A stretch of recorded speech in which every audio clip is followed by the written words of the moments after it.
The day was supposed to be the happiest of my life. I remember standing in the mirror, glowing in a soft pink dress, ring sparkling on my finger, surrounded by flowers, candles, and smiling faces. My engagement party was everything I dreamed of, until it wasn't.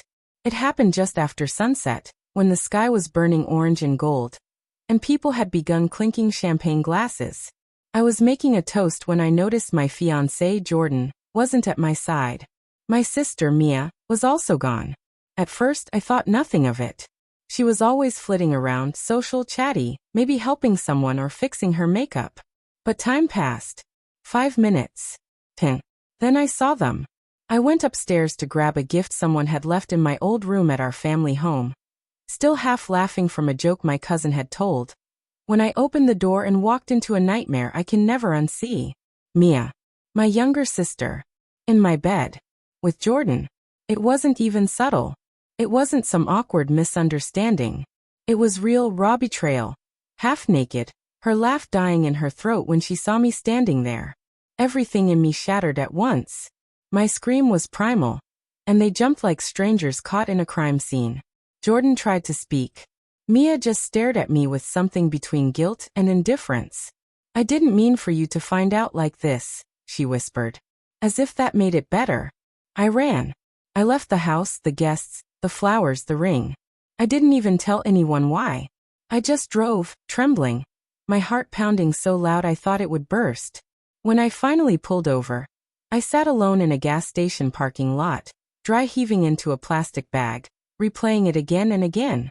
The next day, I waited for the calls to come pouring in with concern, anger, support.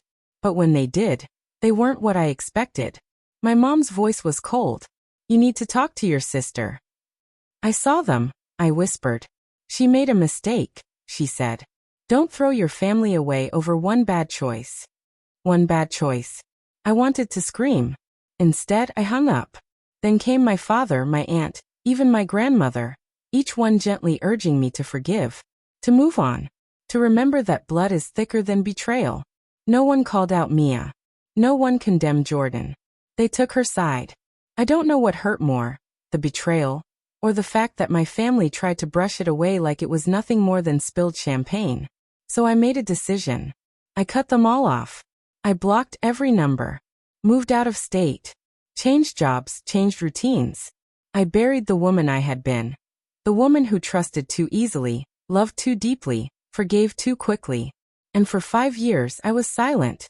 I rebuilt my life, piece by piece. Therapy helped. So did time. I met new friends who became family. I started my own design business. I even learned to laugh again. But I never forgot. And I never heard from them. Until one day, out of nowhere, my phone lit up with a number I hadn't seen in years, my mother's. I stared at it, heart pounding, hand hovering over the decline button. But I answered. Her voice was small, cracked. "It's Mia," she said. "She's in the hospital. It's cancer. Stage 4. Silence. The last time I'd seen Mia, she was tearing apart my future in a lace bra. Now she was dying. "We don't know how much time she has," Mom continued. "She's been asking for you." I said nothing. I couldn't breathe. For days I wrestled with it. My therapist said closure doesn't always mean reconciliation. But something in me itched, burned. I didn't want to go. I didn't want to open that door. But I also didn't want to live with questions. So I went. She was smaller than I remembered. Fragile. Pale. Tubes and wires snaking from her arms like vines. When she saw me walk into that hospital room, her eyes filled instantly. "I didn't think you'd come," she whispered. I stood at the foot of the bed. I didn't move closer. "I loved him," she said. "I know it's not an excuse. I know I destroyed everything." I didn't reply. There was no answer that would undo what she did. "I hated always being second to you," she confessed. "Everyone loved you. I wanted something that was yours just once." My heart twisted. The bitterness, the pain, the jealousy, it had always been there, simmering. And I hadn't seen it. She apologized. Over and over. But something strange happened while I stood there. I realized. I wasn't angry anymore. Not really. Not like I had been. Time had dulled the blade. The wound had scarred. I didn't forgive her that day. But I listened. I visited twice more. She died a month later. At the funeral, I didn't speak. I stood in the back, watching the same family that had once turned their backs on me now weeping like saints. Afterward, my mom approached me. Her eyes swollen, her voice broken.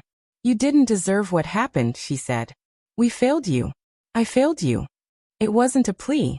It wasn't a demand. It was an acknowledgement. I nodded. That was all I could give. I didn't move back home. I didn't start attending Sunday dinners. But I let the door open, just a crack. Because sometimes, the worst betrayal doesn't come from enemies. It comes from the people you thought would protect you most. And sometimes healing isn't about forgetting. It's about surviving anyway.